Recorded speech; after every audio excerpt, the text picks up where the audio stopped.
Here's how to talk about what you ate in Igbo using three simple structures. Number one, eririm dash ta.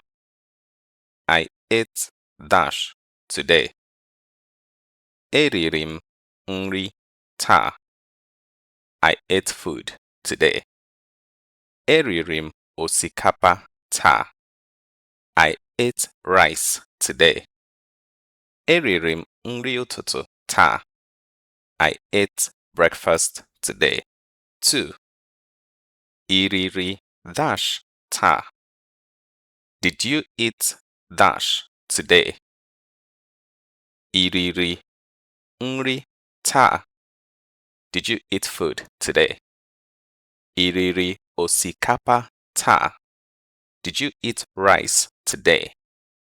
Iriri nri ụtụtụ ta. Did you eat breakfast today? And our final phrase is gịnị ka iriri taa? What did you eat today? Gịnị ka iriri taa? And to answer this, we come back to number one. Eririm dash taa. Nri osikapa nri ụtụtụ, or any other item you can see in the caption. Quick question.